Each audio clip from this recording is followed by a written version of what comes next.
Have you ever been stuck and not knowing where to get inspiration from to go forward with your design work? Well, today I'm going to show you the 7 best design inspiration places I go to that has helped me to become a better designer, and it also helps me to improve and build my skills each day. So let's check it out.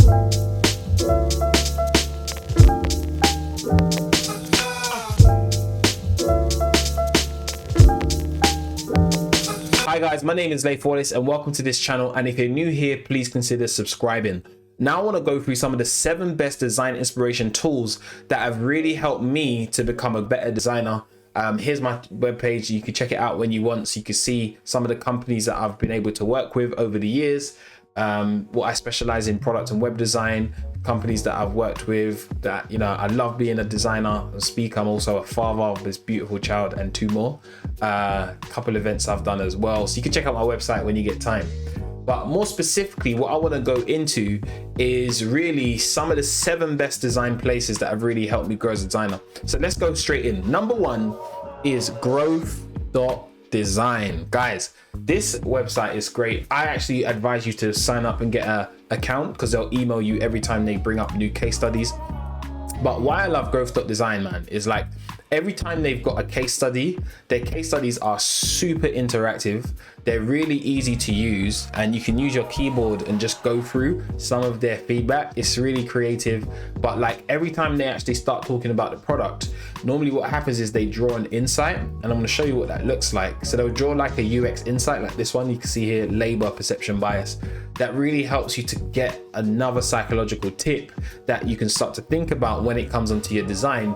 And they look at existing products in the marketplace and talk about some of the decision choices that these designers have made and show how it connects to a UX design principle or a data principle or something like that. So you can go into Growth.design, check out some of their case studies. You can find stuff from like the biggest platforms around, but this is a great first place I love to go to when it comes onto, it's not the first place I go to, but it's one of the multiple places I go to get design inspiration for all of the project work that I'm doing to help me go forward. All right, so another thing, the second one I want to speak to is a place called Design Vault.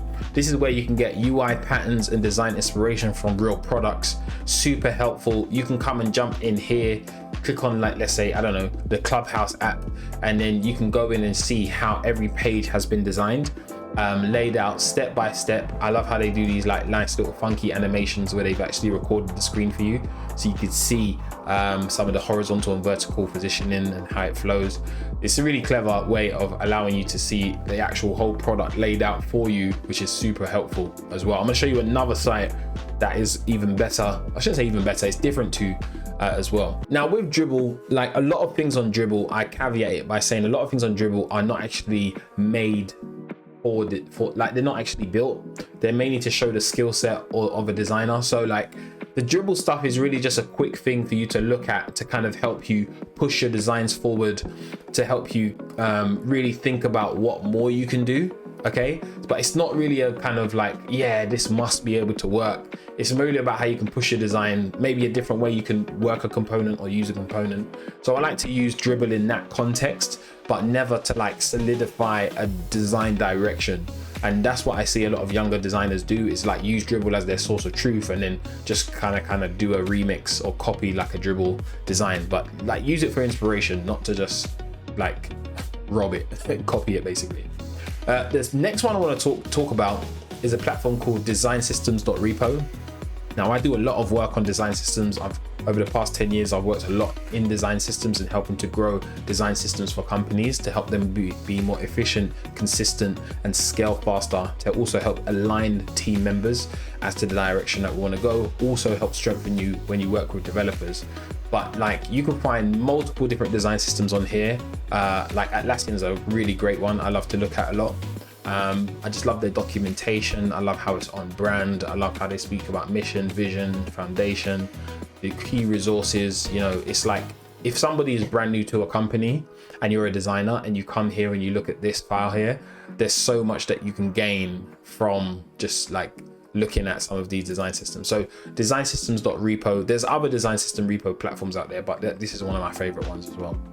All right, So another place I go for inspiration is UXDesign.cc. UXDesign.cc. This platform is super, like, it's like really going to help you think about how you think. So it's super engaging when you start reading these articles. It helps you strengthen yourself as a designer, because on this site, you're gonna be on UXDesign.cc. It's really about how you think about design, some of the new features, some new ways of thinking, interesting stuff around salaries and whatever.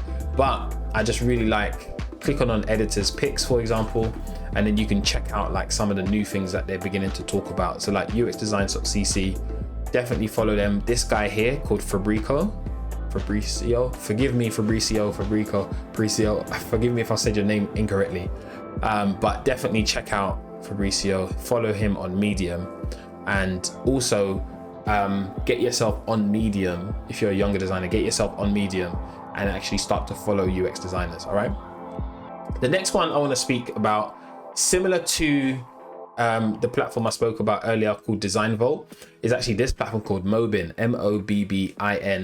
Mobbin.com. Mobbin for me is really amazing. Now, what it is about Mobbin that I love the most, right, is actually their curation, right? It's the actual products that they're able to collect on their platform, and the variety in different industries. So you might be working in a certain industry, let's say e-commerce, let's say fashion, and then you might be moving over into wealth management or finance tech. But you might find a feature in fashion that you can like basically remix for something that you're doing in the wealth space. So this is a really great way for you to look at multiple different products without having to always download it to your mobile phone. And then once you find things that you like, then I would also suggest downloading these.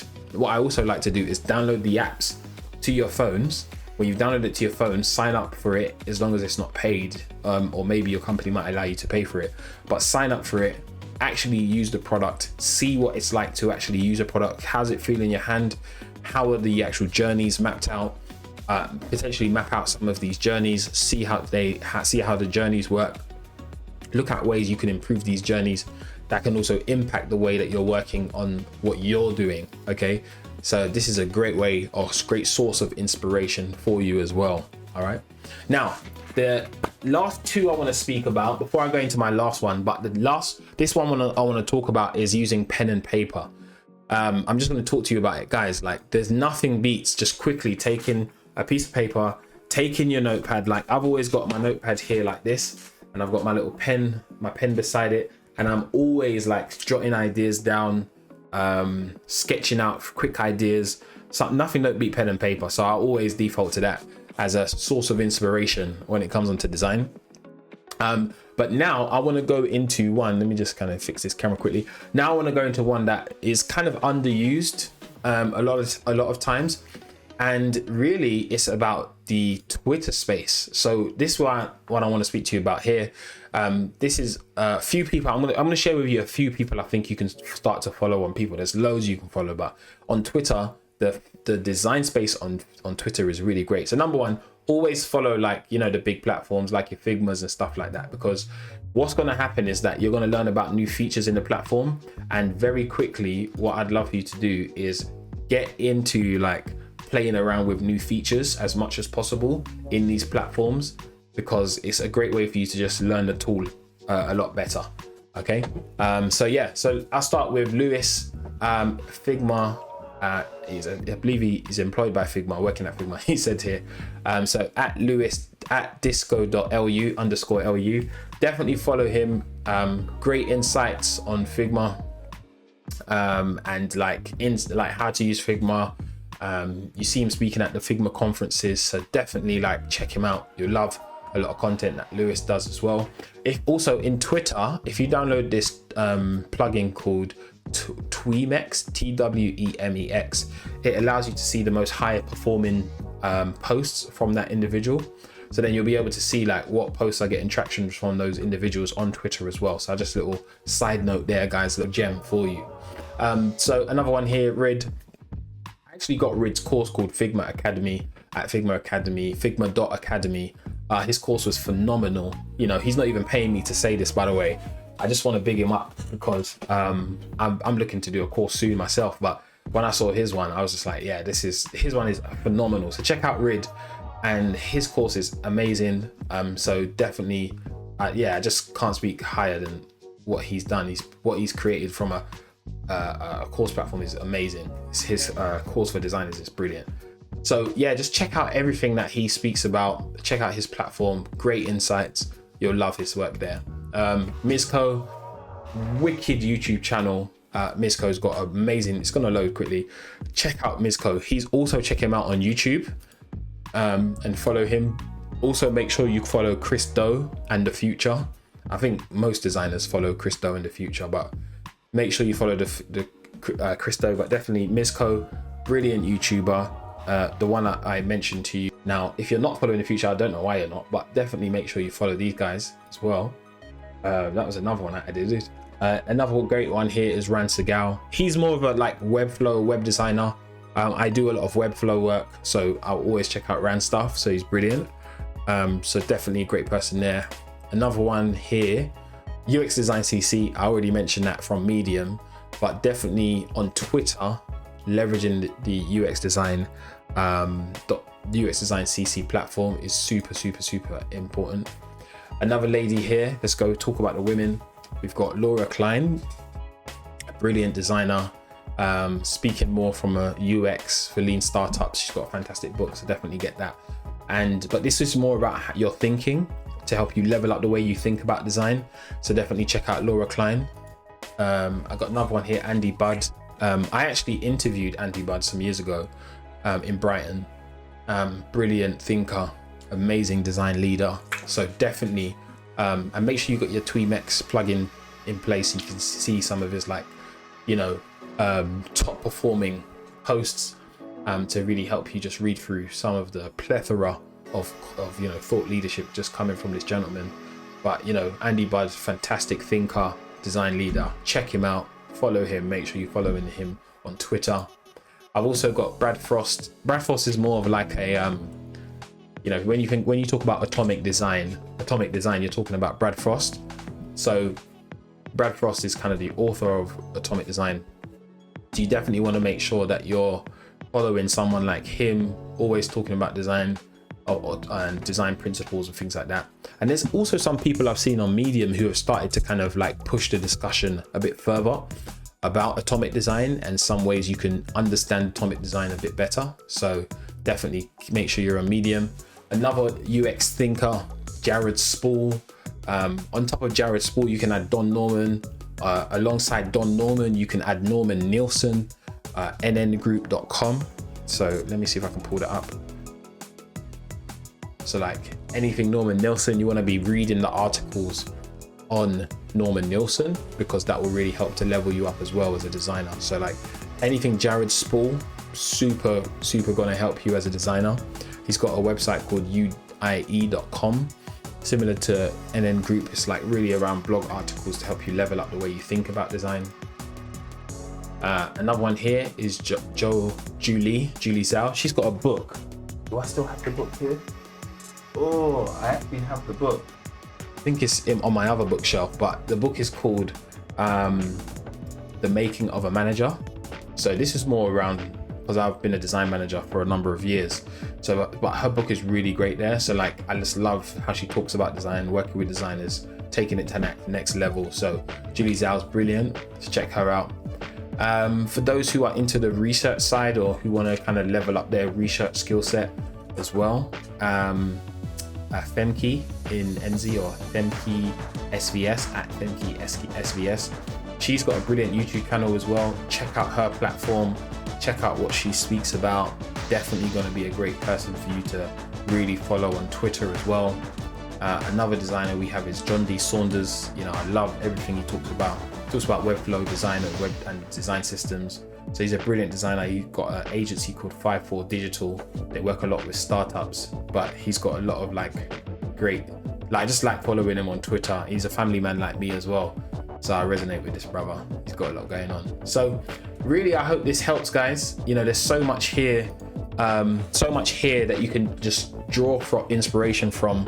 Like I said, don't forget pen and paper.